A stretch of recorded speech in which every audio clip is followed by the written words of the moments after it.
Ah! See, Gil doesn't know this trick. You got to talk to the DJ prior. This is the type of shit I think about before I come up. So tomorrow's a pretty special day for me. Tomorrow, I officially become a published author. There's a book. Thank you. Appreciate you. Book is launching on Amazon tomorrow. It's called Six Figure Agent. I got the honor of being asked to write a chapter in that book along with other experts around the country. Now, the book is obviously called Six Figure Agent. So they wrote chapters about all sorts of things, usually about production, doing business, listings, all that stuff that you normally hear about. I did something a little bit different. I wrote a chapter called The Championship. The championship is the word I'm using for this special time in the market right now, this special time in society right now, this special time in the economy right now, because I don't want people to miss it. I don't want people to miss it. I was around 27 when it happened last time, and I didn't understand it.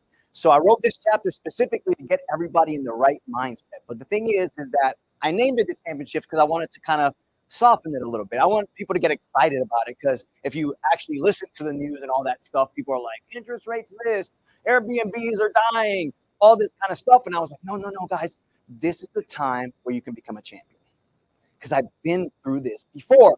But I realized that part of that, I didn't really tell you what it looks like, right? And the reality is it looks volatile. It looks very messy. There's a lot of change going on. The other day, I was sitting in the kitchen with Margie, one of our top producers and icon agents, and she asked me, she's like asking me the predictions about the real estate market. She's like, Bobby, what do you predict? She's like, people tell me I should buy a home, not buy a home. And I'm like, well, first of all, I'm gonna give you the Gil answer. It depends. I mean, there's deals in every market and all that kind of stuff. She's like, but what are you predicting? This is what I told her. I'm predicting more pain. There's going to be more pain. I told her, and here's the thing. I think pain is misunderstood, because with pain comes opportunity, right? And I told her that. I said, look, I'm not telling you it's going to look like 2007, 2000. I'm not telling you all that. What I'm telling you is there's going to be more opportunity. And I think pain is misunderstood. This is what I believe. Pain is only bad if you don't grow or profit. Let me ask you guys a question. Has anybody in this room profited from pain in their life or grown from pain in their life? Okay? Let me give you a real estate example. Okay? Let's say you bought in 2019, a property in 2019. Do you guys have any clients right now that have a ridiculous amount of money selling their home last year or even now because they bought before 2020? Anybody got anybody like this? Hey, Bobby, even better, like that, along those lines, those people thought they were overpaying for properties then, right? They were paying $20,000, $30,000 for a property, right? And they were just sick with themselves. They misunderstood pain. They misunderstood it. And now they don't even talk about the fact that a global pandemic is the reason they did that, right? So I need you to understand that it looks volatile, that there's a lot of change, that it looks messy, but pain is misunderstood. Now, this guy here, Gil's trainer, okay? It's Gil's personal trainer. This is Gil's personal trainer. Okay, it's not really Gil's he's actually not Gil's personal trainer, but it's who I picture him to be.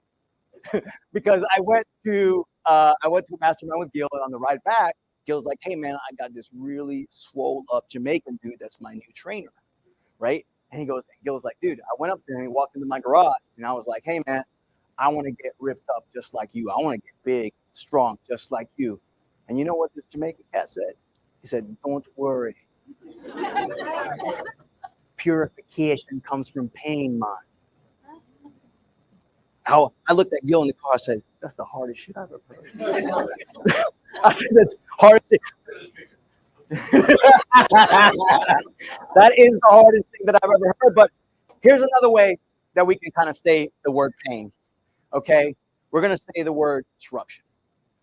I like the word disruption. A couple of Bobb Reports ago, I told you that your number one differentiator is to be a master of change.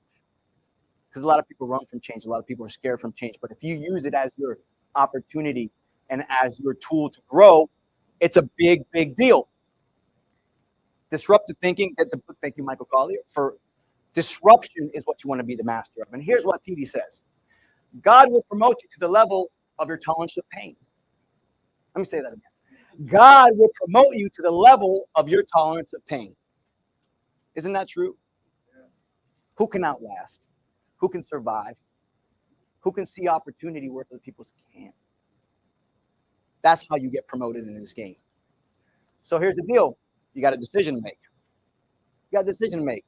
You've got to decide, because here's the thing. You think that, I always say this, people think that pain is a bug, but it's actually a feature. Matter of fact, pain and disruption is the most important part of the game, because you don't get better taking this road. Okay? You're not going to wake up 80, 90 years old looking at yourself in the mirror and have regrets about taking the path less traveled. You're going to have regrets about taking this road. Okay? You felt some pain and you quit your job. You said, I'm going to go back to the regular work world. And she said, no, I don't like this pain. I'm going to take this road. Because here's the thing. It's not an easy road.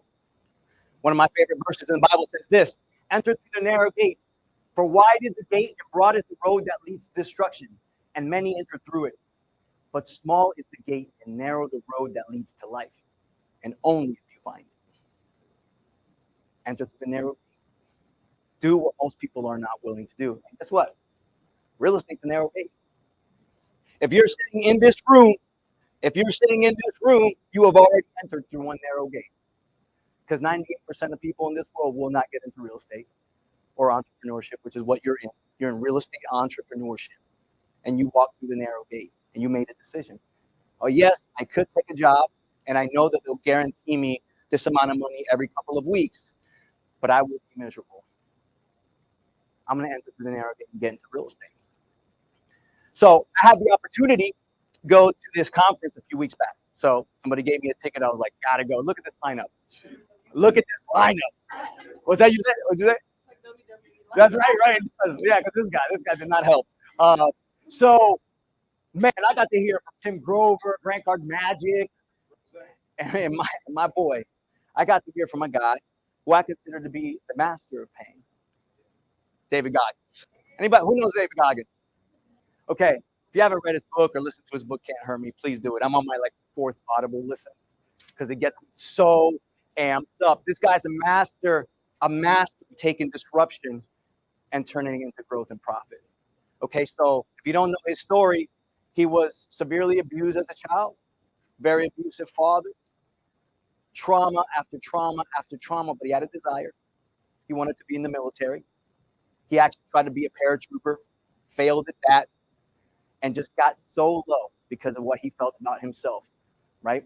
That he ballooned up to be, about 300 pounds. He looked like this. So he's sitting there and he's actually going every single night, going to restaurants, exterminating all the rat and the roaches. That was his job. And he would go eat 5 milkshakes and just sit there on the couch. And he was down. And then this commercial comes on and says, you could be a Navy SEAL. And they show the commercial and something happened to him. He made a decision. He's like, I could keep going down this road that I'm at, and I know where that leads, but I want to be a Navy SEAL. But here's the problem. He had to lose 100 pounds in 3 months in order to make this test that he had to take. And by the way, he had cheated his way through high school, so he wasn't very bright, and he had to take something as bad. So he had to not only lose 100 pounds, but he had to also pass this test in the 3-month period. One of the hardest tests to take. And you know what? He decided he took the road of pain. He took the road of disruption. And now he's the king of pain, right? That's his hashtag stay hard, right? And here's what he said at this conference, and I wrote it down. Because here's the thing. It's not just about being a master of disruption, is you're not going to have a lot of competition out there, and you got to understand that. You got to understand that most people don't master disruption and they don't master pain. And what he was talking about was our society has gotten soft. So soft. This is what he wrote down. If you have any dog or savage in you, now is the time to get your kills, because nobody will fight you. Nobody will fight you. People don't want to feel that. All you got to do is last 1 second longer. All you got to do is outlast. Continue to work. Be consistent. When it gets rough, you get back up. And guess what? During this time in the market, competition actually leaves. We call it the thinning of the third, and it's already started to happen. Agents who don't even want to smell pain have left this business and will continue to leave. And that means more for you. You know what that sounds like? Purification, man. Purification. So what about these guys? Let me ask you guys a question. What do you think these two guys have in common?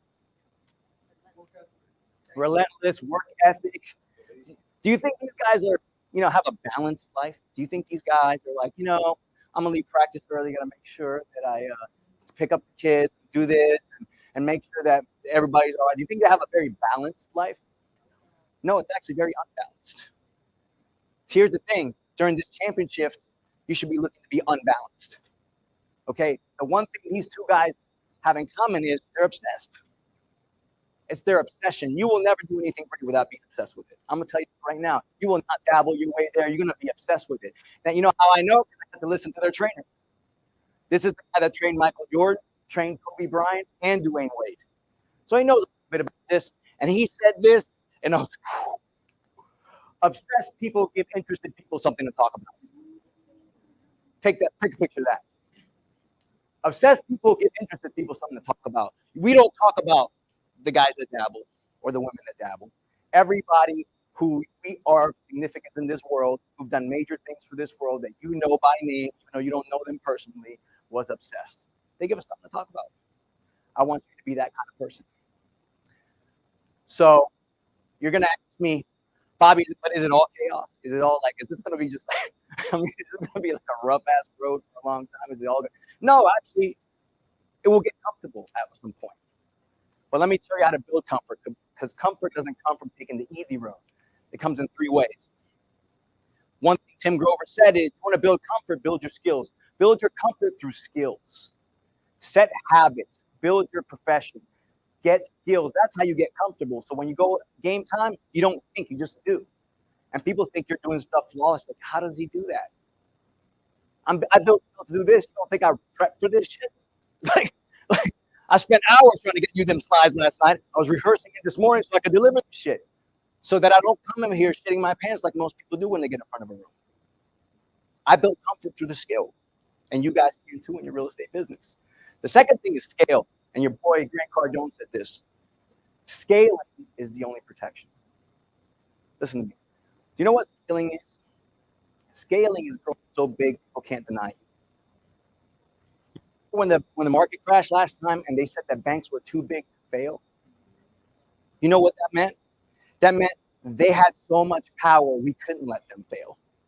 They're too big. Remember when we were talking about how EXP is literally going to build their internal off-market database for us to sell properties in between each other? You know how we did that? Scale. Because we're in every single state and every single MLS, and we're one brokerage. We're one big fire. They can't deny us. That's actually the number one power that we have that people don't talk about, is we're going to be able to do more things because we scaled quick enough before the disruption. And guess what? We were the disruptor. We changed the way real estate was being done. Now we got 27 copycats, but we got scale. Okay? The last one is just smile. You got to smile at the pain. Because if you do this long enough, this shit doesn't scare you. I mean, how many times, Gil, have we gone through something and literally it's like life threw a punch and it was like, and then we get up and like, okay. And we just laughing at each other. We're like, hits just keep on coming, don't they? But I'm smiling. You know why? Because we've been through this shit. And you've been building skills and we've been scaling. And we've been in business. And I've been through a market crash. I smile at it. I used to do this when I used to work out in high school. I used to be in a weightlifting team.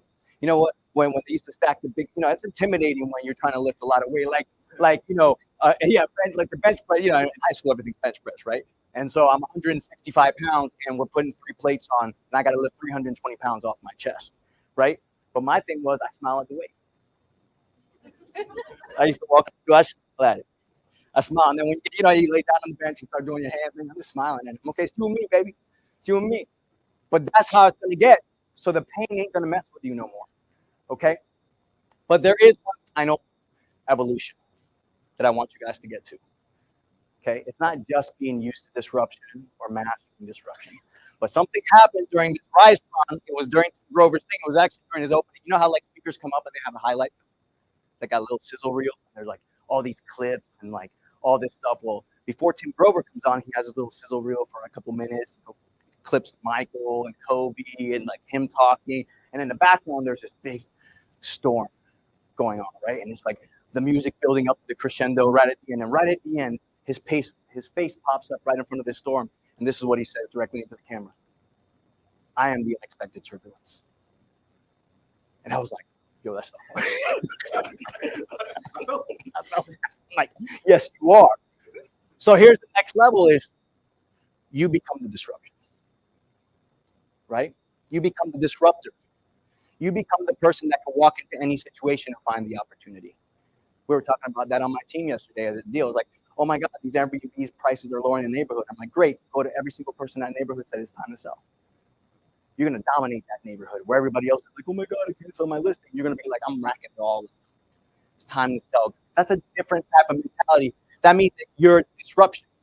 So when everybody's trying to decide whether it's good times or bad times, listen to TDJ. Disruptors don't take sides. They take over.